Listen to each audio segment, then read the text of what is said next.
This is a strategy that assigns very little intelligence to voters and will almost certainly produce a backlash.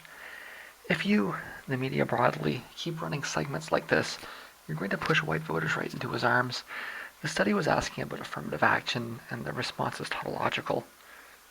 The confusing part is how 58% of Republicans somehow think that affirmative action helps white people. What the Trump phenomenon demonstrates is that there is a mass of uneducated, impoverished white people in America that need social programs written for them. They've been confused by decades of propaganda that scapegoats minorities instead of corporations and banks and, corporate trade deals and sitting senators. But by sitting there and pointing fingers at them and belittling them, you just come off as a bunch of smug upper class pieces of shit. Now let me be clear about something, okay, if you're going to make me do it. The election matchup media narrative is developing as a conflict between wealthy non-whites supporting Clinton and poor whites supporting Trump. Now that's an oversimplification, as are all media narratives, and I'm more likely to attack the narrative than fall into it, okay? How do I react to that? Actually, honestly, is I reject that. That's, I don't, I'm gonna go do something else now kind of thing, right? And I'm a leftist, of course, so I understand what's happening. I'm inoculated from the groupthink. I'm not gonna get involved with this, right? But at the end of the day, if you push enough buttons, if you rile up enough people, I'm not a wealthy non-white. I'm a poor white. Okay? And I may resist this, but I'm pretty strong-willed, and I have a pretty strong sense of right and wrong that's rooted in an ideological perspective of the world that is not the same as most people that are poor and white. And I can tell you that the media will get what it wants if it decides to frame the issue the way it's framing it, which is a huge war. It's by framing the issue this way, you are creating that backlash. Okay? You should not see. This is a big danger in the whole critical race narrative. Okay? I've attacked the critical race theory narrative from a bunch of different angles, and this is what I don't think I've done a vlog on this yet, but this is what you're doing is you're giving white people far too much credit. Okay? And I mean that's what it does, right? What the critical race narrative does is it puts a hierarchy in place where you have this white upper class that's educated and controls all the money and everything else, and then you have this black underclass that doesn't have opportunities and everything else. And when you frame issues like this, and when you set up narratives like this, what you're doing is you're giving white people tons of credit. You're assuming that they're all smart, that they all went to school, they all have lots of money. The reality is that there's more white people on welfare in the United States than there are black people. Okay? There's a huge mass of completely uneducated, very poor, very unintelligent. It's not just a lack of education, it's a lack of intelligence, right? These are different things, and you can, educate the stupid out to a point, but to a point you can't as well, because the culture is based on perpetuating stupidity, right? And there's this huge mass of them, okay? And they're not smart people.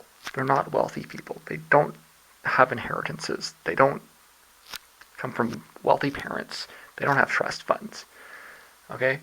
They live in RVs, or they live in, subsidized housing. They do carry weapons. They are involved in petty crimes. They do smoke crack, right? And when you work this up, you are creating the basis of this frightening fascist takeover, right? You are working that up. It's easy to sit there, if you're standing in an auditorium at a university, which, let's be honest, a lot of wealthy minorities that come to the United States, that's maybe the closest that they get to dealing with the body populace. Because they live in the same bubble. Right? And I mean, that's the problem with critical race theory narratives, is that they fail at understanding the perspective of a wealthy, non-white person. And they fail at realizing that, okay, they live in the same bubble, they live in the same class, uh, they're shaped by the same class divisions. They don't understand the lives of poor minorities or the lives of poor whites any more than your rich, wealthy guy does, right? And if there's some total of their experience with the body population has occurred at an Ivy League school, then they don't have the experience necessary to really understand what they're dealing with. The closest that they have to that experience is watching news reports on TV, or dramatized conceptions in films, and they may even reject those dramatizations as fiction, right? Maybe they should sit down and watch the Trailer Park Boys. It's a good show, actually. It's from Canada, so there's a certain level of nicety that you can take away when you want to apply it to West Virginia or Kentucky, right?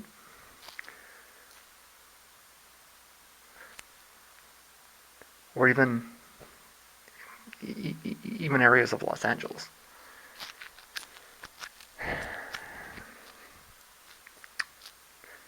So I mean, it's easy to. I mean, you can point those fingers at your Ivy League trust fund kids, and they'll take it because they know it's true. But when you point those fingers to, a guy that grew up in a trailer park, whose father was poor, whose grandfather was poor, who's never come anywhere close to any sort of wealth in their life and never will, all you're doing is constructing resentment.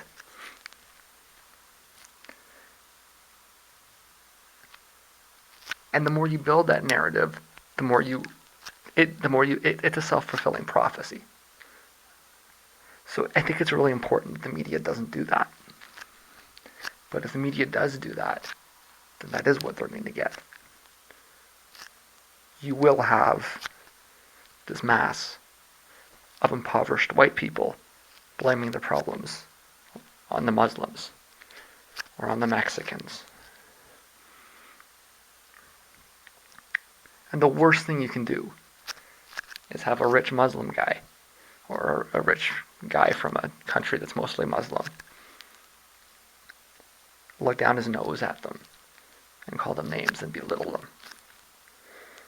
It's the worst thing that you can do if you're trying to prevent what's happening. And the more you do that, the more you fight, the more you fuel it, the more you push it. And it kind of doesn't matter if you're right. Just don't do it. Right? And so I threw this Adlai Stevenson quote out. I don't want to send them to jail. I want to send them to school. And I think that that's really important in understanding how to deal with this. Not through attacking them or making fun of them, okay, but in realizing that, okay, this is a problem. And we need solutions. Solutions don't come in making fun of people or calling them names or looking down your nose at them. They come in coming up with programs and solutions. Because guess what?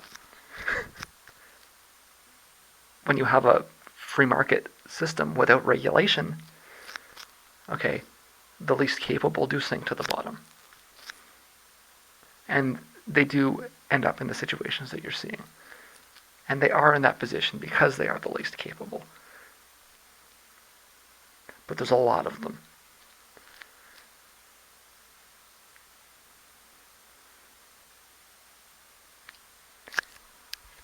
If you like the trickle-down system, if you like the class hierarchy, then that's great. but maybe you should be voting for the guy with the R beside his name. If you want to vote for the guy with the D beside his name, or the woman with the D beside her name, I think that you should be looking at that situation as something that requires a lot of attention. You should be looking at the economic factors. You should be looking at the educational factors. You should be looking at the cultural factors. And how it is that you need to create programs to, create jobs, create educational opportunities, not merely, laugh at them. Sorry. It's in the morning. I'm having a smoothie. It's actually very close to noon, so the end of the morning. I didn't get as much as I wanted done yesterday. Again, it's a common theme. I'm gonna have to just keep pushing forward. I still want this done by Thursday. If it's not, I may make this decision to stay in instead, because I don't want this continuing into May. But right now, I'm having a smoothie, and we're going to do some reacts at the moment. So they're talking about blowback. Is Iraq blowback? Well, what is blowback?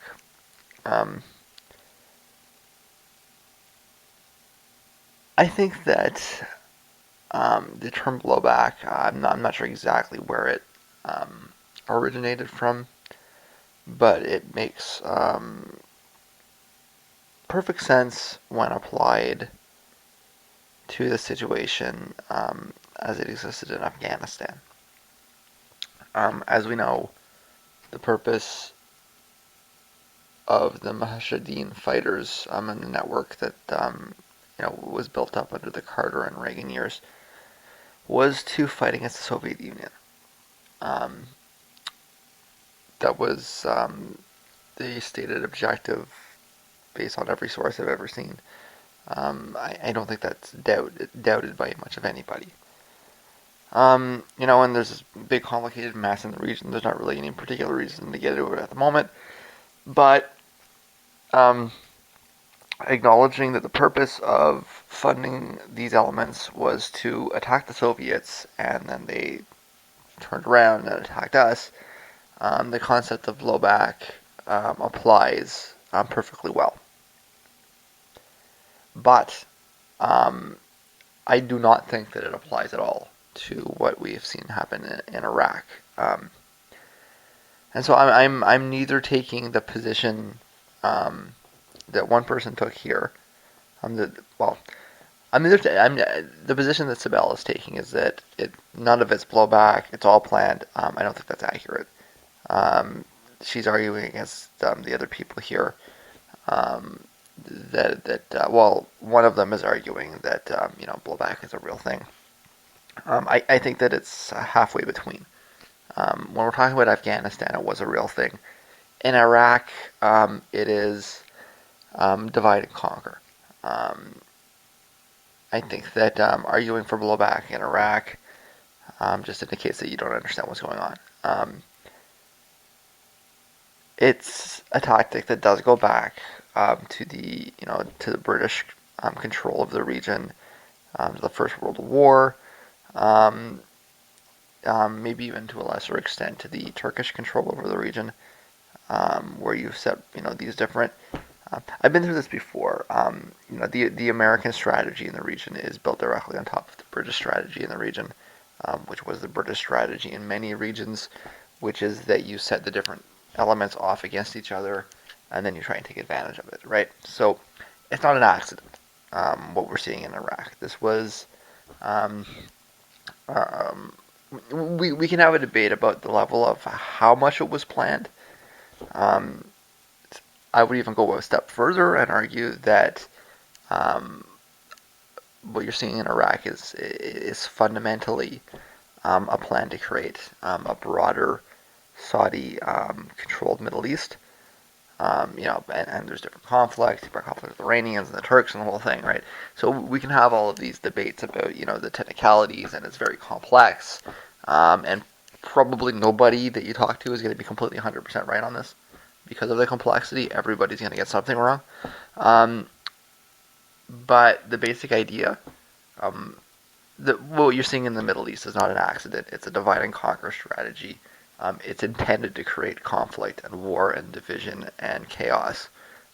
And it's just not, it doesn't fit the definition of blowback at all. Isabella's right, but she's wrong about Afghanistan. What happened there was not intended. The intent was to go after the Soviets. I do think that made a difference. All right. And I have a few more things to throw out. This is some paper towel. It's still a little damp. I wanted to wait for it to dry because there was the book in there. What I noticed was that there was some wetness on the counter here. And I just took everything off and wiped it down. I suppose it might be coming from the sink, but I doubt it. I do remember this happened once before, and the water was coming out through here. And you can see that it's not in. Well, you can tell that there's been some water damage there. But I haven't seen it. I can't say for sure that was the cause of it. I do know that it was raining, so I suspect it might have something to do with this fan that they put in. It's kind of. I also noticed that this was dripping up here. It's like the basement's in good shape, but they've drilled like 10 holes in the walls. Maybe if they stopped drilling holes in the walls, then they'd stop, creating all these problems. It's a classic, it wasn't broken. Why you just leave it how it is kind of thing, right? So they put a furnace in with a it's meant to get that why you would send it down here is incomprehensible, right? It's like the furnace is for your unit upstairs. Why is it coming down into my unit? But I mean, I don't really care as long as there's no water dripping out of the ceiling, which there is. So I put a bunch of tape up there, sent something out to the landlord. We'll see if I haven't heard anything back from him yet, but I mean, my perspective is I don't care if your floor caves in. I just want the water off the floor, kind of thing. So. But it's the same thing, right? There's a hole in the wall there, there's a floor there. I've had water come down from here, which is no doubt the same thing. They were, tearing up the floor to put in pipes, and now it looks like there's some issue over here because they put a fan in, which I've been here for almost 3 years, and I have not turned that fan on once. I don't think I ever will. The issue that I have in the summer is I want to bring heat in, not that I'm trying to get heat out, right? So, it's just this kind of persistent issue. There's not really much I can do until I can demonstrate that the source of the water was from here, which means actually seeing it and watching it kind of thing. The last time that happened, they claimed it had something to do with the water on the fridge upstairs, the ice cube maker being disconnected. I don't know. I think that was a likely story, but they did turn it off, whatever it was. I suspect my honest analysis is that I suspect that I've been talking about how the female stomps a lot when she walks. I honestly think that what's happened is that she's stomped on the floor so hard that she's rattled things on loose. So I think probably the reason it's dripping there is because the connector upstairs is off, and it's probably because she stomped so hard that it got loose. I think that it's probably something similar over here, and the reason is that it's just there's been so much stomping on the floor that various things have become disconnected. I don't know. We'll find out. but it's consistent. Like I say, I need to wait, and it's happened a few times over the last couple of weeks, but I haven't actually seen the water dripping down. So I've got the microwave off there. I'm gonna leave it off there, um, and just let it kind of sit there and keep an eye on it. And when it comes up, sort of thing, right? But for now, I've got one more thing to throw in the garbage, which is another plastic bag there from the tomato produce bag. And I gotta get back to what I'm doing. I need to get more done today. Less procrastination, less screwing around, and more actually archiving. It probably won't be till close to midnight before the account gets restored, if it does at all. So I just need to get as much off as I can. This is the kind of non-logic that follows Hillary everywhere she goes. If she's running for president, that means she should be less strenuously investigated. If she was running for a lower office, well, then you'd be justified in fully investigating. They are purposefully messing with your head. They do not deserve the benefit of the doubt. Okay, once again, all evidence suggests that Hillary is taking us over the finish line and directly into the Orwellian state. Big Sister loves you. I think that a presidential candidate should be held to a higher standard. And that would mean that there should be a lower bar of evidence. But apparently, some people are more equal than others. Right? I had initially argued that if you give Trump supporters a clear option to defeat Cruz, then they will take it. Kasich needed a little bump to convince people that he can actually beat Cruz. The polling released this week may provide that, and you may finally see that movement towards the center. Remember, Trump is not winning because he's crazy and people like it. He's winning because he was controlling the center of the Republican spectrum. He was the buffer against the crazies. And the more advertising was thrown into Cruz, the better Trump looked. Yet when the field was split a dozen ways, it was rational to support Trump if your goal was solely to defeat Cruz because he was the only candidate that seemed like he had a real shot of doing it. But now that there is only one serious option, Kasich, there is a possibility that the support will coalesce. I had initially bet on this happening around Bush, and a little earlier, but he spliced and ran before the fight even started. Cut and run. He did. Kasich just needed a trickle to form in order for it to build into a stream. I think that Kasich should be favored in virtually every remaining state. He could conceivably run the table. It's not Cruz versus Trump with Kasich splitting, it's Trump versus Kasich with Cruz splitting, but beneficially. Put another way, Cruz won't be able to cut into centrist support for Trump, but Kasich will be able to peel it off quite easily if it looks like he can actually win. So buckle up. If Kasich can rack these wins up, and he absolutely can if Cruz gets killed by the National Enquirer scandal, which is amazing, it's going to go to the convention. In fact, I'm going to call it right now. But I'm allowed to change my mind depending on polling as it comes up. I think Kasich can sweep the Northeast on April 26th. Okay, I believe that's Pennsylvania, Rhode Island, Connecticut, all those states. Okay.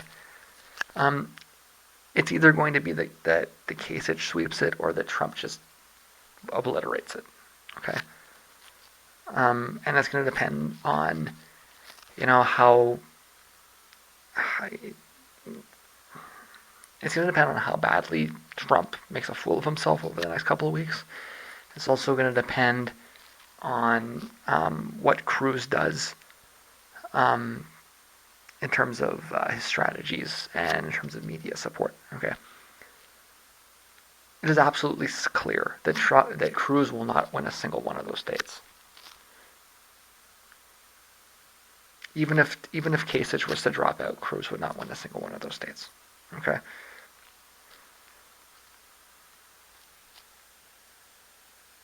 What's going to happen is either that if Cruz's support goes down, I actually don't think that much of Cruz's support will go to Kasich. I think most of Cruz's support will go to Trump, right? So Cruz is this kind of, he's stuck there. He's got his support. like in these states like Pennsylvania and New York, it's probably around like 20% of the Republican base, which is like less than half in these states, right? So if they get 30% in the general and he's got 20% of that, you know, like you're looking at like 5 or 6%, right? It's very very small levels of support for and he won't. There's nothing that he can do in these states. Okay, his policies are just they're they're obscene to Northeasterners. Okay, there's nobody in the Northeast that wants Cruz's policies on abortion or taxes or his interpretation of the Constitution. It's like that stuff can fly in some places out in the Midwest, but not in the Northeast. Okay? He doesn't have a chance in hell of winning these states, right? If Kasich is going to compete, it's going to be by taking votes away from Trump, right? So Cruz is stuck in that spot. He probably won't go up. Well, he certainly won't go up much, but he probably won't go down much either, right? And if his support does bleed anywhere, it will bleed to Trump because Trump is pretending to be, more extreme. Kasich is running as the adult, right? So what you might see happen is Trump's support move to Kasich. That's what I'm arguing. I'm not arguing that Cruz's support is going to go to Kasich. I'm arguing that Trump's support will go there, okay? And that what Cruz is doing is Cruz is actually splitting in a way that's taking support away from Trump. I know this is not the way the bank wants to frame it. That's, you can understand why they want to frame it the way they want to frame it. And, I don't need to go into a deep explanation of that. They want their guy to win, and they don't really care what they need to do with the facts. They'll project any nonsense they want, right? Facts and reality, they don't mean anything to these people, right? But if you look at the second choice and you look at the positions, Cruz is way out in the right. Trump is, on a lot of issues, Trump is way to the left of Kasich, but there's some issues where he's trying to pretend he's to the right, so let's say he's in the middle. And then you've got Kasich is he's the more moderate one, right?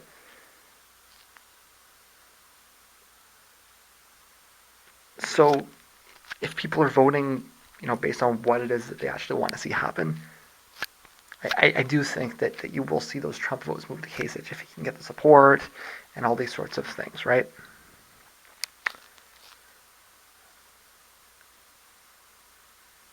If that doesn't happen, then Cruz stays around his 20%. Kasich, whatever he gets, and then Trump gets like 60%, 70% in these states. Okay, but I don't think that happens. I think that large amounts of Trump support move to Kasich, and you may even see Trump come in third. But he has to make that case. Okay, he has to have the media exposure, which a lot of it has to do with Trump saying stupid things, right? But that is on it. I do honestly think that's going to happen. That you will see huge amounts of support move from Trump to Kasich. Cruz will stay about where he is. Those are kind of throwaway votes, anyways, because they wouldn't move to Kasich, they would move to Trump. And I don't think Kasich voters would move to either of them. I know that if you look at the second choice, Kasich supporters are more likely to support Trump, right? So if Kasich does drop out, that just means Trump wins by a bigger margin. But I think that what you will actually see is those voters might vote for Clinton, right? So it's one or the other. If Kasich can win, I think he needs to do well in Wisconsin for this to work out, though. And when I started this rant, Kasich was actually winning in some of the polls in Wisconsin. The polls that have come out since then have had him drop back. So that's interesting to me. Is that just like an outlier? Was it modeling something differently? Is it exposing that the other polls that we're seeing are manipulated? And is that really the truly honest poll. I don't know. I know that the demographics in these northeastern states, um, and I mean actual, things like like wealth distributions, ideological perspectives, these sorts of things, it massively favors Kasich. Okay, and they should be voting for Kasich um, by large margins. But if that doesn't happen, then Trump wins on the first ballot because he gets enough. Okay, so I mean these are the two options. Either Kasich can stop Trump by running the table in the Northeast, and if that doesn't happen, then Trump wins these states in huge, huge amounts. Okay, the one thing that's certain, absolutely clear, is that Cruz doesn't have a chance, and I'm not saying he should drop out exactly, because I do think that that he's preventing Trump from getting over the top, kind of thing. I mean, if Cruz drops out, more of that support will go to Trump, right? And then it's, um, I mean, I think Trump versus Kasich. I think that Kasich is going to benefit from that, but I think maybe it's a little too late, right? Um, Actually, you know what? Maybe not. Yeah.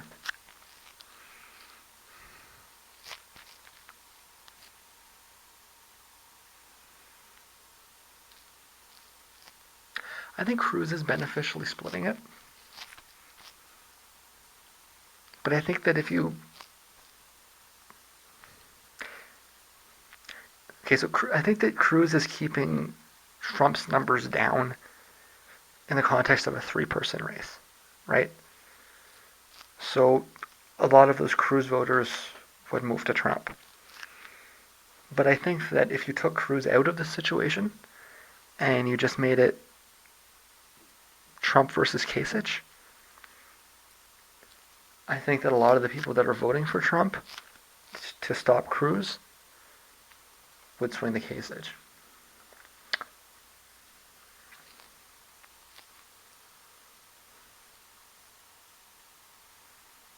Yeah. And I think that might happen anyways.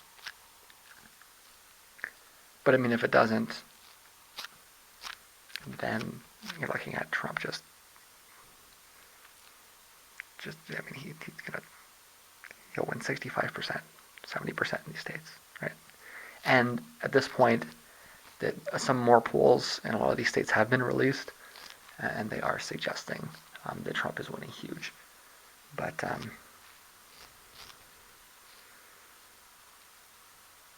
I just still think that there's enough time for people to really take a closer look and get behind Kasich. But like I say, it's he needs that stream, right? And that could have been in Wisconsin, but maybe we'll find out if that was an outlier or not in the next couple of days.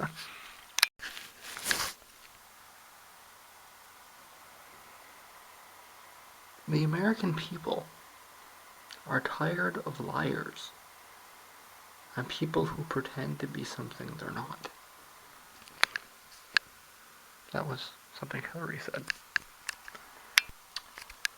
Actually, Susan Sarandon is absolutely right. And if Trump can tear up a few trade agreements while he's inciting some riots, that's a positive. I haven't worn a shirt with the slogan in 20 years, but I'd be tempted to wear one that says this. If you think that it's pragmatic to shore up the status quo right now, you're not in touch with the status quo. And for what it's worth, I think he's actually more pro-choice than her too. Now I'll point out that that was stated before Trump made his most recent remarks. But I don't think that Trump's most recent remarks change my perspective. I do think that Trump is entirely pro-choice. I think he's rapidly pro-choice. And I don't think he's going to do anything on abortion. Conversely, I think that Clinton is not really very pro-choice. I think that her threats to create a constitutional amendment for I think that she's very much into women's health and everything, but it's a paternalistic approach, right? She may support abortions in 90% of the situations that pro-choice activists support them in, but it's not because she's pro-choice. And that if you really analyze her perspective carefully, you'll see that there are situations where she rejects the idea of choice and says, okay, the state gets to make that decision, right? And in the situations where it may seem like she's supporting choice, she's not really. She's saying, okay, it's, the state should allow the doctor to make this decision for the benefit of her health, kind of thing. Trump, I ultimately, I think Trump doesn't give a fuck. To be frank, that's the position that Trump actually has. He might be saying things, and he walked it back. I think that it's glaringly obvious that he didn't mean what he said. You can say what you want about, his perception of Republicans, or, I mean, if I was pro-life, I'd be really upset, sure. But as somebody who is pro-choice, I do not think that Trump is a threat to abortion rights. And the irony is that I think that what he said just demonstrates that he's not really a serious threat. Okay?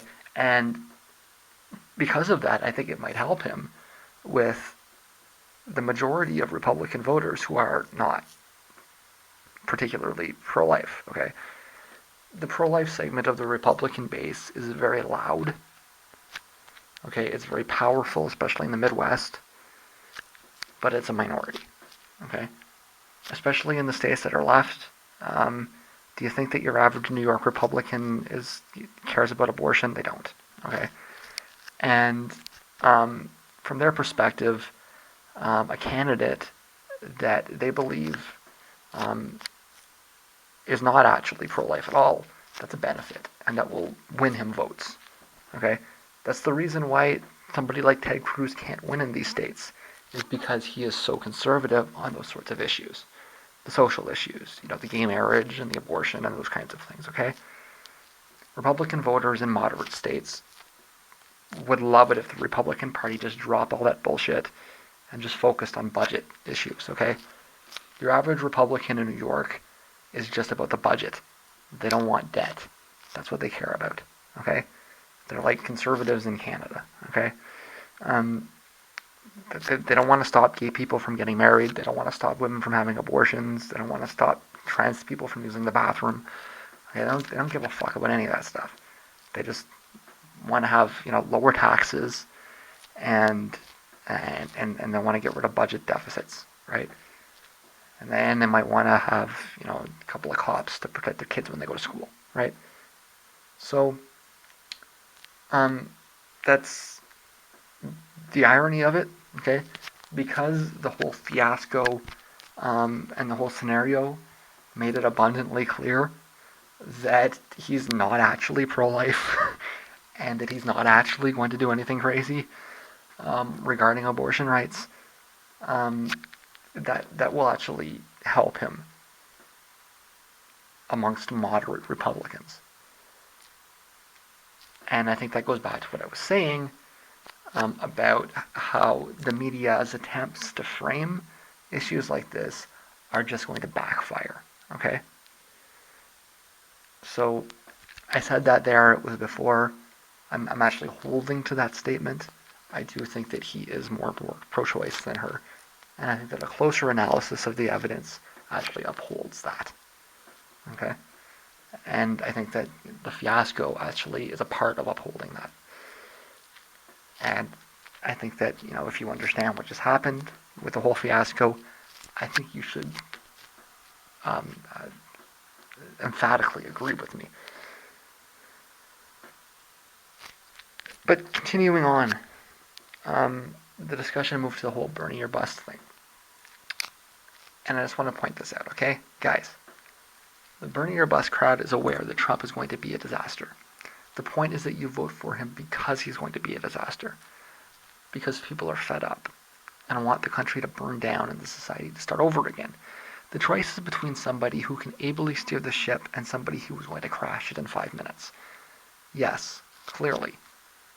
But we don't want to steer the ship. Sorry, steer. That says shear. It's steer. I mean steer. We want to crash it. So you can realize that's the position here. So can we realize that's the position here before we debate it further? Right? So people are saying, like, Trump is going to be a disaster, you're crazy. Well, yeah, that's the point, right? And so someone says, so basically if we can't get Captain Sanders who could sail this busted up ship out of the rocky waters and repair it, the only other choice would be to have Captain Trump quickly crash the busted up ship and build a new one. My response to that is, I don't like the way that that's framed though. Let's begin by understanding the metaphor properly. This ship is capitalism, or existing capitalism, or whatever. It's in bad need of repairs, because it's been sailing around for years under a self-regulating regime of repairs. Inspectors estimate it's on the brink of sinking. Like FDR before him, we think Bernie can probably just fix the ship's problems. Sorry, not just fix the ship's problems, but also make it a little nicer. So we're still on the ship here, we're still sailing. The aim is sticking with the ship. Still, let's realize that too. Hillary's going to take this beat to shit ship and sail it around in circles for a few years. We can trust her to navigate it, but it may flood in the process too. And we can expect that when she's done, the ship will be in worse shape than when she inherited it, simply through that many years of use without repairs. And Trump is going to sail right into the rocks, likely within a few minutes of taking over. So you're talking in these fatalistic terms. I would reject that.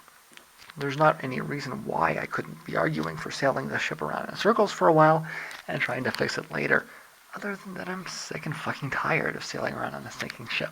So yes, it's reckless. It's really not prudent. It's not moderate. Not middle of the road. It's not at all conservative. Kind of rash, maybe.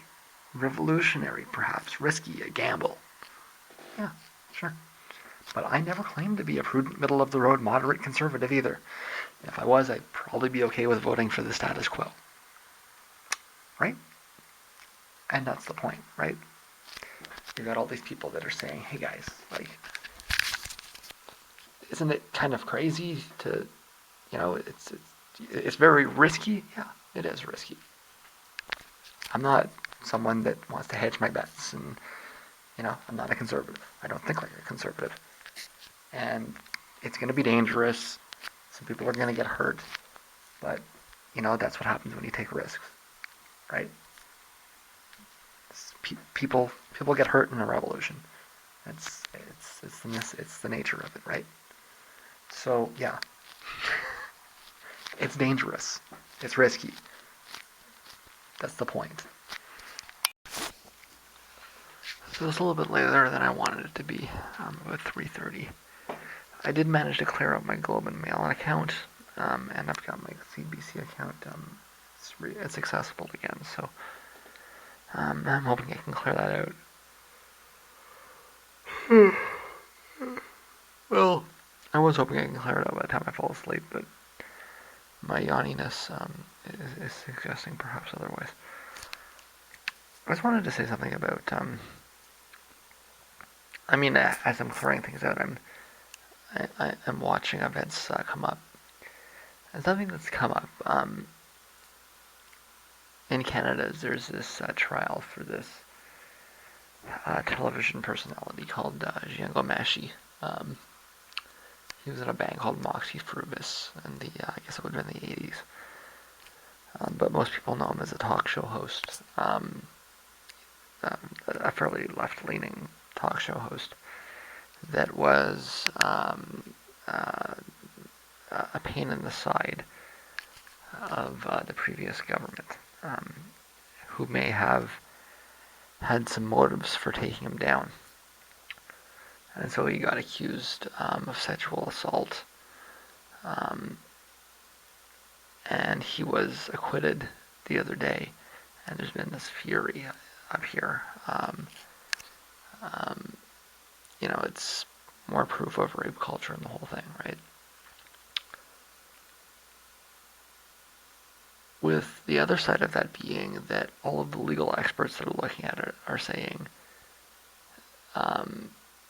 that the trial made the right choice, or the trial judge made the right choice. There was at least reasonable doubt involved, and you know, the basics of our system were upheld. And so what's opening up is, as usual, the argument between reasonable doubt and sort of this mob mentality that has recently taken on the guise of feminism. But I want to take a step back on this because despite the labels that you see thrown around nowadays, with feminists on one side and I don't know, I suppose you'd have to call them liberals on the other side. I mean, that's the basic, feminists versus liberals. It's actually a very old argument. It's about guilt and the assumption of it and the assumption of innocence. It's the oldest argument in our legal system, and it's a pattern that you see in history if you go back, that you see over and over again, where you have the masses clamoring for retribution and revenge, and you have the educated classes saying, there's a process, and we need to be a little bit more careful before we start putting pitchforks through anybody's ass. A lot of the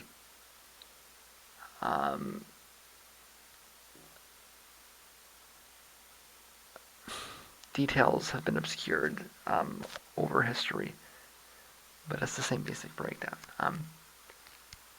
When I saw this come up, I guess, I don't know, was it a year ago, 2 years ago, something like that, I said I was surprised it went to trial. I mean, I didn't spend too much time looking at it, but when it came up, the reason it was interesting to me was because the first thought that crossed my mind, and it's interesting the way the trial worked out, but the first thought that crossed my mind, and really the only reason I paid any attention to it, was that this is a setup. There were a number of people that Harper seemed to set up as these kinds of show trials, and Ghomeshi was an opponent of his. It's if you understand what Harper was doing with the media bodies around him, it is entirely reasonable to suggest that Harper might have tried to set him up in order to take him down. And this is exactly the kind of thing that the conservatives would do, right? Is trump up a sexual assault charge. And in the end, that was actually the argument. I mean, what I saw when looking at it, I mean, I have enough of I took 3 years worth of law, not like law school, but 3 years worth of not, I guess it would have been social studies, but law. Like I was studying Canadian law for 3 years. It's I don't know the statutes in and out, but I know the rules. I know the legal principles. And when I looked at the evidence that I saw, it was cursory. And like I say, the only reason I was interested in it was because I suggested I intuited that it might be a setup. I said this will not lead to a conviction. If I was a judge, I wouldn't have even allowed it into court, just based on the strength of the evidence. It didn't, and it seems to me like this is kind of fishy. The acquittal was based on the idea that the the judge perceived that there may have been some collusion with the witnesses to take the guy down, which is kind of what I was thinking when I looked at it. The first thing I thought, right, is that this is the government taking down somebody who's vocally opposed to them. But of course, it plays into the whole rape culture narrative, right? And I think that I think they're being played for fools to begin with. But it's the same argument that we've seen, and it took me kind of a long time to come to terms with this because I have a lot of sympathies, with the whole rape culture narrative as well. I acknowledge that it's not entirely frivolous. There's something to it. I think that there's a lot of resources that could be better directed in that direction, and etc. But when they start playing with, the presumption of innocence, as they often do, it just turns into this classic argument. And it's ironic because we've reached a stage where people go to school, they go to universities, and they pay, however many thousands of dollars to go there. And what they're taught is a reinforcement of the mob mentality that universities were meant and designed in some ways, or at least public education was designed to attempt to eliminate. And so instead of having universities teach people about the presumption of innocence, instead of having universities teach people about the legal principles underlying the system, what the universities teach people is that nobody could ever lie when they make an accusation, that the accused is guilty by way of accusation. One of their most this is an argument that you will hear from grad students routinely, that accusation is proof. So it'll come up in a trial situation, and the whole process will come up the way that it's happened for thousands of years. Well, maybe not thousands, for hundreds of years, anyways. And at the end of the day, if there's no evidence to make a conviction, the rebuttal that you will hear over and over again from people that claim to be educated is that the accusation itself is evidence. And the idea that there is no evidence is flawed, because the word that the accuser is presenting is itself evidence in the case. And when you try to have the debates with these people about that, and you try to kind of, it's not even really a debate in context, right? It's when you try to educate these people that that's not actually the way the legal system works. They flip out and they start calling you names, and they fall into this really bitter and kind of sad routine where it's just like invectives, and really they come off almost as a frightened animal would, right? And they go into this like off the wall defensive routine, right?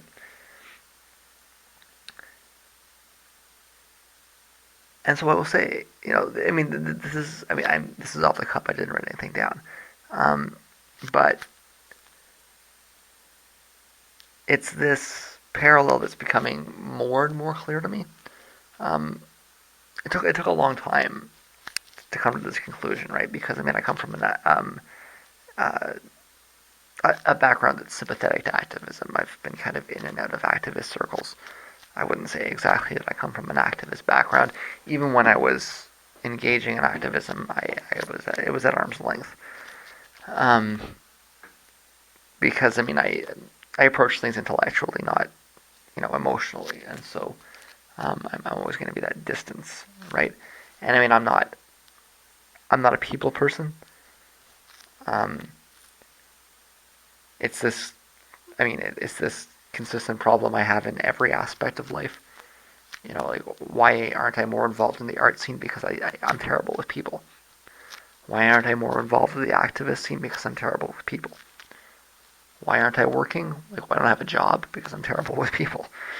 Um, in fact, why am I on disability? Because I'm terrible with people. Right? So it's the kind of root cause of a lot of things. So I mean, I'm constantly at a distance, right? But I mean, I've been to lots of rallies, and so I mean, I have that mindset where I do tend to default towards that alignment. But I'm also very intellectually minded. I did take a couple of years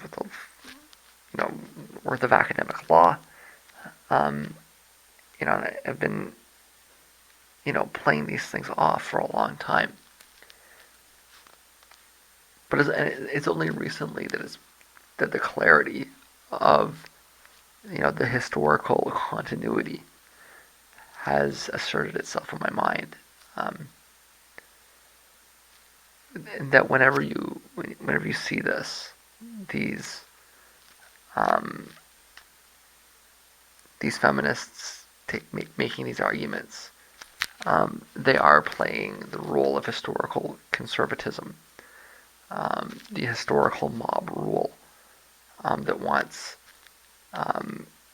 vengeance, retribution, the enforcement of God's wrath, via pitchfork uprising. Um, and whenever you see or hear, the legal system um, say no, we have the presumption of innocence, we have due process, we have uh, reasonable doubt, we have all of these legal principles in place that are actually designed to prevent that, right? And so it's not a question of the law not working. It's the question of the law being designed, in fact, to stop the people with the pitchforks from enforcing vigilante rule and enforcing mob violence by ensuring that an objective process exists. And if the mob always got what they wanted, then we wouldn't need this process.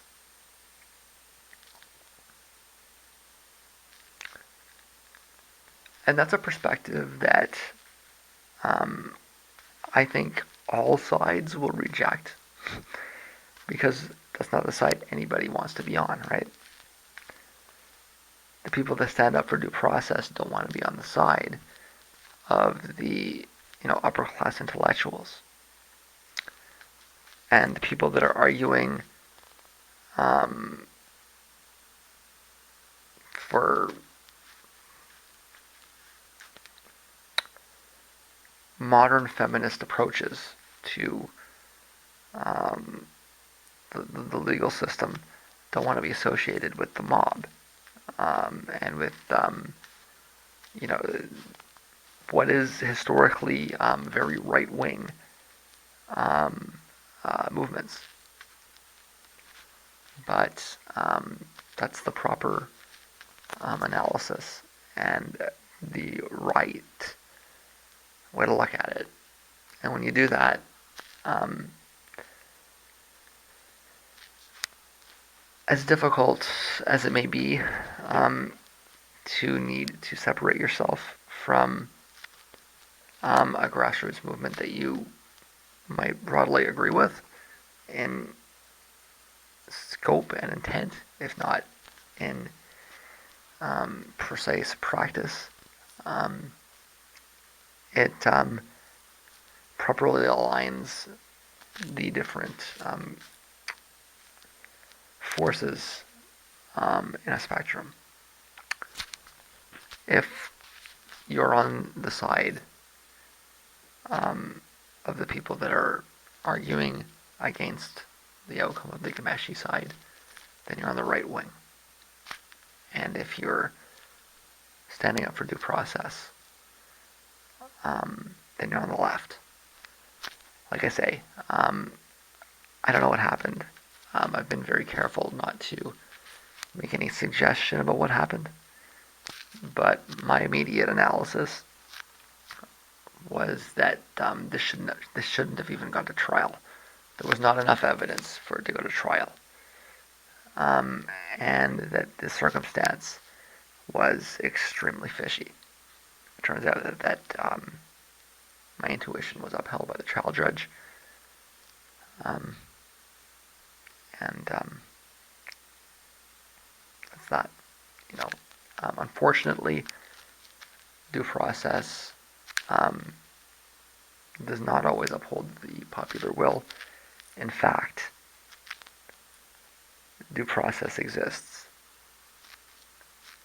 to combat the short-sightedness of the popular will. And we're just seeing this play out over and over again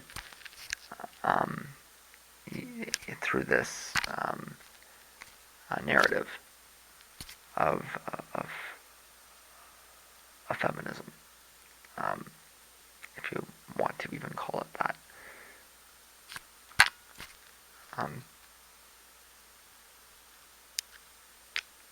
I actually don't like that narrative, but I think it's the correct one.